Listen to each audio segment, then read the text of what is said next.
நண்பர்களே, நீங்கள் பார்த்து கொண்டு இருப்பது உங்கள் கௌசிக் ரிவ்யூ. சரி, வாங்க வீடியோக்குள்ள போய் என்ன நடக்க போகுது அப்படின்னு சொல்லிட்டு பார்த்தீங்கன்னா, இப்போ நம்ம மல்லி இருக்காங்களா, அவங்க என்ன பண்ணுறாங்க அப்படின்னு சொல்லிட்டு பார்த்தீங்கன்னா, எப்படியாவது ஒரு பக்கம் மயிலை காப்பாற்றிடணும் அப்படின்னு சொல்லிட்டு தேடாத இடம் இல்லை, ஓடாத காடு இல்லை, அந்த மாதிரி ஓடிக்கிட்டே இருக்காங்க. ஒரு பக்கம் கூட அவங்களோட காலு நிற்கவும் இல்லை, ரெஸ்ட்டு எடுக்கவும் இல்லை. அந்த அளவுக்கு ஒரு பக்கம் தேடல் அதிகமாக இருக்குது. என்னதான் ஒரு பக்கம் தேடல் அதிகமாக இருந்தாலும் அதே சமயத்தில் நம்ம மயில் இப்போ எங்கே போனோம் அப்படின்னு சொல்லிட்டு பார்த்தீங்கன்னா, நல்லவன் சொல்லிட்டு ஒருத்தனை நம்பி அவன் கேடு கெட்டவனாக இருந்து அவனோட மனைவியும் அவனுக்கு கூட்டணி சேர்ந்து அந்த பொண்ணை எப்படியாவது எங்கேனா சேல்ஸ் பண்ணிட்டு அது மூலமாக ஒரு பணம் வரும், நம்ம செட்டில் ஆயிடலாம் அப்படின்னு சொல்லிட்டு கேவலமான எச்சக்கெல்லாம் வேலையை செய்கிறாங்க அந்த நபர். அந்த நபர் அப்படி என்ன செஞ்சார் அப்படின்னு சொல்லிட்டு பார்த்தீங்கன்னா, அவரோட குறிக்கோள் எல்லாமே எப்படியாவது இந்த மயிலை ஒரு பல்கான அமௌண்ட்டு கொடுத்துடணும் அப்படின்ற ஒரு எண்ணம் தான். ஏன்னா அவர் ஆல்ரெடி பிளான் பண்ணிட்டார், இந்த பையனை நம்பி வந்த மாதிரி இந்த பையன் மோசமானவன் அப்படின்னு சொல்லிட்டு ஒரு பிரதிபலிப்பு அந்த இடத்துல அவன் மோசமானவன் தான். அந்த பிரதிபலிப்பும் காட்டி அவனை விட நான் மோசமானவன் அப்படின்னு சொல்லிட்டு காட்டுறதுக்கோசம் தான் இவ்வளோ நாள் வெயிட் பண்ணிருந்தாரு. அது போல தான் இங்கே இருக்குது. இந்த உலகத்தில் யாரை நம்புறது, எந்த பக்கம் போகிறதுன்னு சொல்லிட்டு தெரியாத அளவுக்கு ஒரு பக்கம் முட்டாள்தனமாக இருக்க வேண்டிய காலத்தில் தள்ளப்பட்டு இருக்கோம் அப்படின்றது தான் இப்போதைக்கு உண்மையான ஒரு விஷயமா இருக்குது. அப்படி என்னடா பண்ணாங்க அப்படின்னு சொல்லிட்டு பார்த்தீங்கன்னா, அது வேற எதுவும் இல்லைங்க. அந்த பெண் இப்போ மயக்கம் போட்டுட்டாங்க. எதனால் அப்படின்னு சொல்லிட்டு பார்த்தீங்கன்னா, அவங்களுக்கு டீ கொடுக்குற மாதிரி கொடுத்து அந்த டீயில் வந்து மாத்திரையே கலந்துட்டாங்க, மயக்க மருந்து மாத்திரையே.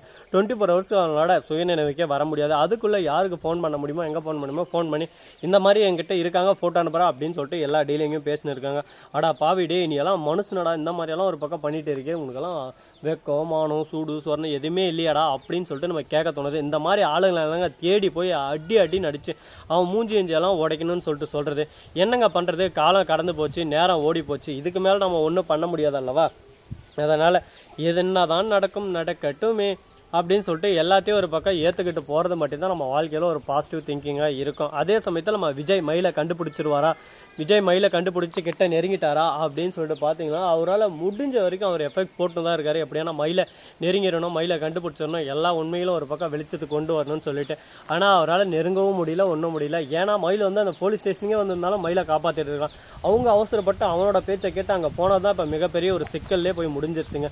என்னடா இது, நாமளோட அப்பா சொன்னால் அவங்களே வாண்டடாக போயிட்டு அவங்களே இப்போ பிரச்சனை ஒரு பக்கம் தேடி போயிட்டாங்களே, இப்போ என்ன தான் பண்ணுறது, இதுக்கு வேறு வழியே இல்லையா அப்படின்னு சொல்லிட்டு பார்த்தீங்கன்னா, அனைத்தும் நடக்காதுன்னு எதுவுமே இல்லைன்னு சொல்லிட்டு சொல்லலாம். அது போல தாங்க, முயற்சி செஞ்சால் என்ன வேணாலும் நம்ம முடிக்கலாம். அதுக்கேற்ற மாதிரி நம்ம காலம் நேரம் எல்லாமே ஒரு பக்கம் இது பண்ணோம். அதுக்கேற்ற மாதிரி நம்ம வெயிட் பண்ணி தான் இது பண்ணி ஆகணும். இப்போ என்ன தான் பண்ண போகிறாங்க, லாஸ்ட் டைம் உங்களோட முடிவு என்னவா இருக்கும் அப்படின்னு சொல்லிட்டு பார்த்தீங்கன்னா, நம்ம விஜய் ஒரு பக்கம் மயிலை கண்டுபிடிச்சிடுறாங்க. மயிலை நல்லபடியாக கண்டுபிடிச்சி அந்த இடத்துக்கும் போயிடுறாங்க. ஆனால் அங்கே மயில் இல்லைங்க. எங்கடா போனாங்க மயில் அப்படின்னு சொல்லிட்டு பார்த்தீங்கன்னா, மயில் அந்த ஆளுங்களால் கடத்தப்பட்டிருக்காங்க. இந்த விஷயம் நமக்கு தெரிய வச்சதும் ஐயோ என்னடா இது, மயிலை எப்படா கடத்த விட்டாங்க, அந்த படுபாவங்களெல்லாம் சும்மா விடக்கூடாது அப்படின்னு சொல்லிட்டு ஒரு கோபம், ஒரு ஆக்ரோஷம், ஒரு வெறி நமக்குள்ளே கண்டிப்பாக வரும். வராமல் இருக்காது. அது ஏற்ற மாதிரி நாம் நம்மள ஒரு பக்கம் ப்ரிப்பேர் பண்ணி ஆகணும். யாரையும் சும்மா விடக்கூடாதுங்க. எல்லாரும் ஒரு பக்கம் இந்த அளவுக்கு ஒரு பக்கம் கர்ஜனையும் ஆக்ரோஷமாக சுற்றியும் இருக்காங்க. எப்படியாவது இவனோட வாழ்க்கைக்கு எடுத்தணும், இவன் நிம்மதியாக இருக்கக்கூடாது, சந்தோஷமாக இருக்கக்கூடாது அப்படின்ற ஒரு வெறியோட சுற்றின்னு இருக்காங்க. இந்த வெறி நிறைவேறுமா, இதுக்கப்புறமாவது இது ஒரு முடிவுக்கு வருமா அப்படின்னு சொல்லிட்டு பார்த்தீங்கன்னா, முயற்சி செய்தால் அப்படின்னு சொல்லிட்டு பாட்டு தான் பாட முடியுமே தவிர எதுவும் முடிவுக்கு வராது. அதே போல் தாங்க நம்ம விஜய் இருக்கார்ல, அவர் வந்து எப்படியோ ஒரு வழியாக போயிட்டு அந்த ரவுடியும் பிடிச்சவனை அடின்னு அடிக்க ஒழுங்கு மரியாதையாக மயில் எங்கே இருக்கான்னு சொல்லிட்டு சொல்லிடுறான். அவனை இல்லை உன்னை உயிரோடய விட மாட்டான் அப்படின்னு சொல்லிட்டு மிரட்ட ஆரம்பிக்கிறாரு. அவனும் வேறு வழி தெரியாமல் கொஞ்ச நேரம் அமைதியாகவே இருக்கான். ஐயோ எனக்கு தெரியாது சார், எனக்கு இதுக்கு எந்த சம்மந்தம் இல்லை, என்னை விட்டுருங்கன்னு சொல்லிட்டு நடிக்க ஆரம்பிக்கிறாப்புல. உன்னோட நடிப்பு, நீ நடிக்கிறதுல ஆஸ்கரோட எல்லாம் எனக்கு தெரியும், உன் நடிப்பு ஸ்கில் எல்லாம் என்கிட்ட பயன்படுத்தாது, நீ என்ன பண்ணி அவளை எப்படி கடத்திட்டு போனோ எல்லாம் எனக்கு தெரியும், நீயா விட்டுட்டா நல்லது, நானா தேடி வந்தா உனக்கு கெட்ட நேரத்தை நீயே உங்களுக்கு தேர்ந்தெடுத்துக்காத, ஒழுங்கு மரியாதையா எனக்கு தேவையான விஷயத்த எனக்கு ஒழுங்காக கொடுத்துரு அப்படின்னு சொல்லிட்டு சொல்ல, உடனே என்ன பேசுறது ஏது பேசுறதுன்னு சொல்லிட்டு தெரியாம என்னடா இது இப்படி ஆகி போச்சே கடவுளே, நமக்கு மட்டும் ஏன்டா அந்த சோதனை, ஏன்டா அந்த வேதனைன்னு சொல்லிட்டு வேதனையில் கூறி போயிட்டு உக்காந்து இருக்காங்க. இப்போ என்னதான் பண்ணுறது, இதுக்கு வேறு வழியே இல்லையா அப்படின்னு சொல்லிட்டு பார்த்தீங்கன்னா, வழி இருக்குது. ஆனால் அதை எப்படி நாம் இந்த இடத்துலேருந்து தேர்ந்தெடுத்துன்னு போகிறோம் அப்படின்றத பொறுத்து தான் அமைஞ்சிருக்கு. பார்ப்போம் என்னென்ன நடக்க போகுது, ஏது நடக்க போகுதுன்னு சொல்லிட்டு. அது மட்டும் இல்லாமல் நம்ம தலைவன் விஜய் இருக்கார்ல, அவர் வந்து போயிட்டு போலீஸ் ஸ்டேஷனில் கம்ப்ளைண்ட் கொடுத்தாலும் அவங்களும் ஒரு பக்கம் தேடாத விதத்துலலாம் தேடிட்டு இருக்காங்க. எப்படியாவது உண்மையை கண்டுபிடிச்சிடணும், அவனை ஜெயிலில் போடணும், அவனை ஜெயிலில் போட்டு அவன் மூஞ்சி ஜெல்லாம் வடிக்குன்னு சொல்லிட்டு தீபிகா வந்து ஒரு பக்கம் சந்தோஷத்தில் இருக்காங்க. எப்படியோ நான் ஆசைப்பட்ட மாதிரி யாரும் சந்தோஷமா இல்லை, எல்லாரும் ஒரு பக்கம் பிரச்சனையில் சிக்கிட்டாங்க. நான் மல்லிக்கு பெரிய ஆப்பு வைக்கலாம்னு நினச்சேன், ஆனால் அதுக்கு முன்னே அந்த கடவுளே அவனுக்கு ஆப்பு வச்சிட்டா, இனிமேல் நம்மளுக்கு கவலை இல்லை.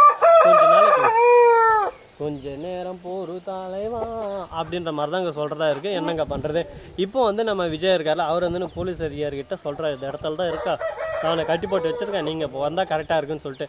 நீங்கள் கவலையே படாதீங்க, இன்னும் கொஞ்சம் நேரத்துக்கு நாங்கள் வருவோம், வந்து அப்படியே சும்மா போட்டு சும்மா உரிக்க போகிறோம். அதுக்கப்புறம் அவன் வாழ்க்கையில் எதுக்குடா பகைச்சிக்கிட்டோம், எதுக்குடா மயில தொட்டோம் அப்படின்னு சொல்லிட்டு ஃபீல் பண்ணுற அளவுக்கு நான் செய்ய போகிறேன் அப்படின்னு சொல்லிட்டு பேசின்னு இருக்காங்க.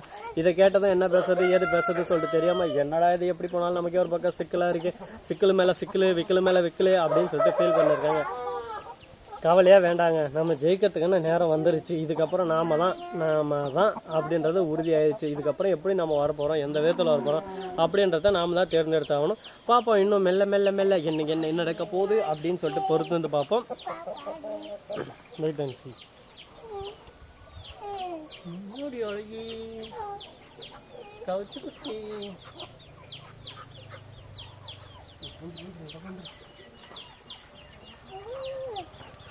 இந்த வீடியோ பிடிச்சிருந்தா லைக் பண்ணுங்கள், கமெண்ட் பண்ணுங்கள், ஷேர் பண்ணுங்கள், டிண்டிங் பெல்லை தட்டி விட்டு போங்க. அப்போ தான் நான் போகிறோம் அடுத்தடுத்த வீடியோ உங்களுக்கு உடனுக்குடன் நோட்டிஃபிகேஷனில் வந்து கொண்டே இருக்கும். மிக்க நன்றி, தேங்க்ஸ் ஃபார் வாட்சிங். டாட்டா சியூ, நன்றி, வணக்கம், வந்தனம், வருக தருக. என்னடா வாங்கினந்த ஸ்னாப்பான்னு கேளு, சாப்பிட்ற சேனல்னு யோசி கேளு, என்னடா வாங்கினந்தன்னு கேளு